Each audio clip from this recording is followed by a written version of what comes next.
Now, I actually watched them, how they go from their little hidey hole to the hill, but I was feeding the other horses, so I didn't have my phone with me, but it was interesting to watch. They just moved out and just walked along the side of the floodwater, and they were very careful, they were cautious, they didn't look scared, but they looked very deliberate and they took their time. And it's just beautiful. The weather's just gorgeous.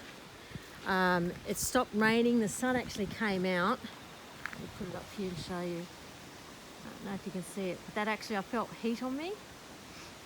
It's not much, but I'm trying to video slower and talk more loudly, because that's my feedback. Now, people might say, why do you just post so much? Well, I'll tell you, my mother and father have never been to this property, and at this rate I don't think my father ever will see it, and he's not well, he's quite frail, and I'm hoping my mum will come and see it. And wherever I've lived, wherever I've had the horses rather, I've always taken, that's our road by the way, I've always taken extensive video footage because Mum loves watching them. And I just put them all out on YouTube, because I used to share them, you know, through Google Drive and link, just all sorts of different sharing. And it's such a pain, it's just easier just to put it out there in the public domain. My attitude is this anyway, you need to live your life. I mean, you're allowed to have your privacy, I'm not saying, you know, put your sex life out there, but live your life cleanly, live your life honestly, you do the right thing, and it doesn't matter anyway. Like, what's going to happen, you know? Some psycho might go, oh, she's there by herself. Well, good luck with that. That's why I've got Henry. So, and he loves me. And he's got a very big head. We call him Mr. Big Head. Yeah, he's a good boy. He's been so good through this. And we're just enjoying getting out. Henry, where are you? Henry? What you doing? You're not bothering Arthur, are you? Oh my, he is so. He's naughty, isn't he? I know, you tell him to get lost and I'll tell him to come. Hey. I was just telling everybody good things about you. Is he not sharing his food with you? Well, that's just tough luck. Come on, tell everybody how good you are. Show everybody how good you are. Hey? You're a good boy. Anyway, he's got a massive feed. He won't eat it all at once. I've tried that before and he'll come back to it. Henry, hey, oi! I know. Hey, come here, get here. Go on, sorry. Come here. I know, sit down. I know. That's it. That's a good boy. Hey, come on, this way. Come this way. Stop bothering him. Come on.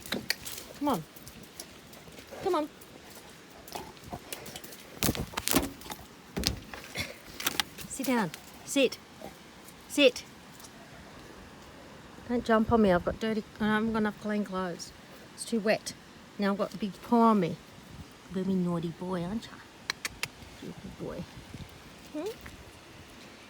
Yeah. You do a good job. When you bark at Arthur when he doesn't share his food, well, you're not allowed to do that, are you? He's so cute. Come here, don't go back there. Come on, this way. Talk to him like a horse, you know, like that. I'm watching him. Watch this. Hey, I'm watching you. What are you doing? It won't be long and we'll have the episode of Henry losing his knackers.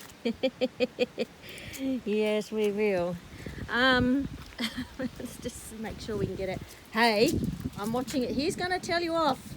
Yeah, you got a bone. You take your bone. Anyway, so what I did was I gave him a massive feed. I gave the girls some extra feed because they were just shivering.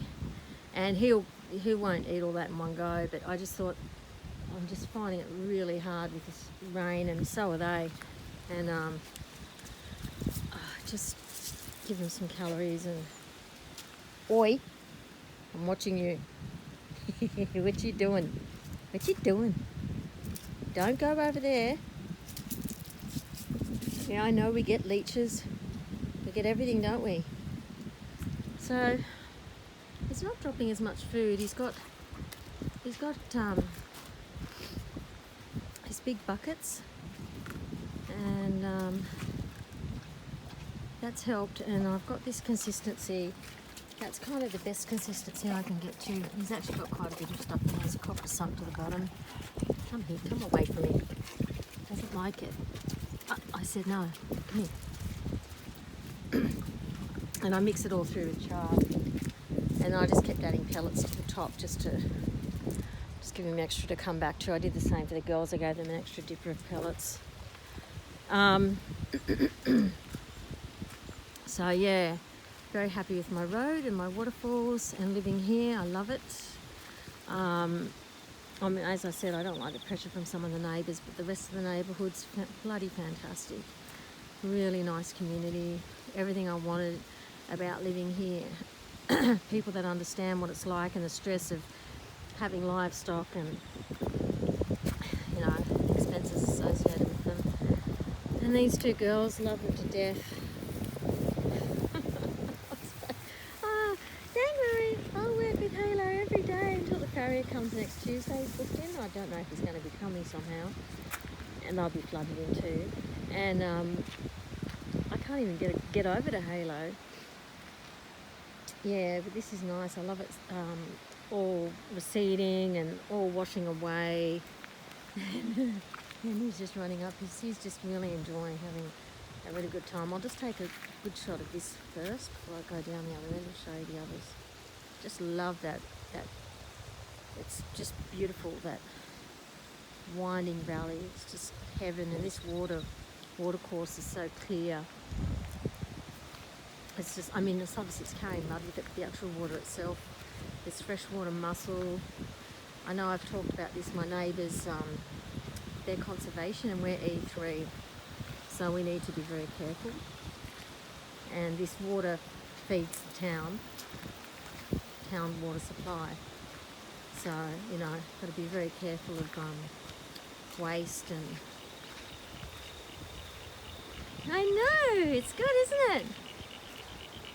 We've got an extra feed, and this is all chaotic. We've got to fix all this up. We can't have you standing in a waterway.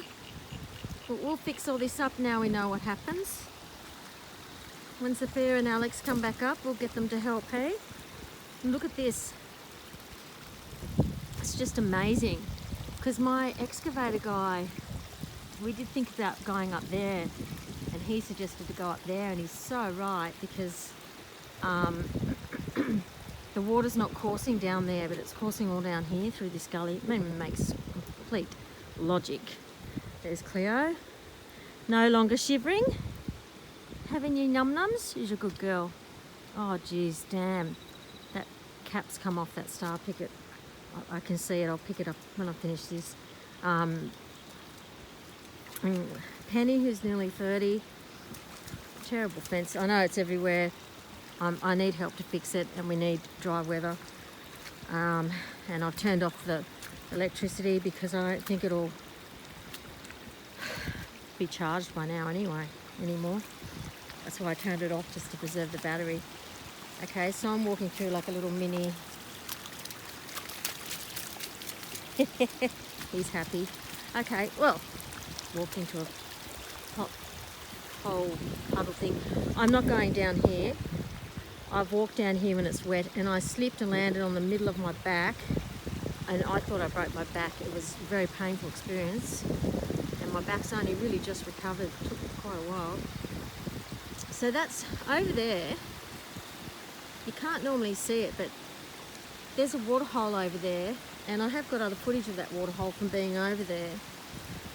It's all exposed because at the moment all the reeds are flattened down, and you can actually see right where that tree is, right in the middle there. Just to the in front of it and to the right is the waterhole, and there's a gate behind that tree, and that stops the boys from coming across. And you can see Banjo up there, He's a good boy, good herd leader now. Well, he's not with the others, he hunts them, but he's good with the horses that he likes. He's scratching himself on a seedling, or like a small tree, and I can see Paddy in the distance and Ruby will be somewhere around. Paddy's to the left of him and Ruby won't be far. She's probably in front of Paddy, knowing their formation. And I'm really pleased with this because there was an error in that where they could get cut off, but that was like much earlier in the flooding.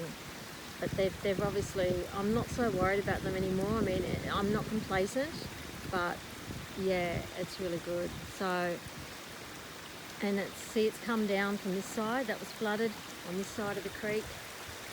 And there's Miss Ava. She's a lovely pony. She's got such a good nature. Oh, and just behind her you can see the water cascading through there. The spring coming out there. And Halo's amazing. So this is us, and Tuppy's still buried there. Thankfully we took her from where she died and moved her up out of the flood zone. And you can see how far the flood waters have subsided from the cattle yards are sticking out much further. Anyway, for those who follow me, thanks for watching and sharing our lives. And I just got a message. I buried one of my children's placentas in the backyard and put a ginkgo biloba tree over it. And the said child's asking, why did you have my placenta? Said child, not giving any genders away, doesn't realise that you can take your placenta home. Yeah, anyway, I wonder if that tree's still alive. They get to be big trees, those. Anyway, I forgot what I was saying. Yeah, for this is for my family mainly, and then I've got some followers who enjoy our lives and just listening to me yabber on. But you know, we've got a beautiful life, and I like sharing it. We're very lucky. And even though we're living in cabins and demountables and all that, I'd much rather do that and be here with my horses than be stuck in the city. I've been planning this. This has been my long game for a long time. It's starting to rain again. That's why I gave them big feeds. I want to go inside because I've just got a lack of an inability to dry things. Just watching where I'm walking, and I want to get a wood burning heater installed. That's my next step. Actually, I need to do that really pretty much before I do anything, because it's going to get cold and I need an ability to dry things. And like seriously, I need to get a record, but I reckon there's a good boy found a very important stick. That's a good stick. That's a good boy. You'll have to come back in. I better go and shut our door. The rain will be coming in. Okay, thanks everybody. Bye-bye.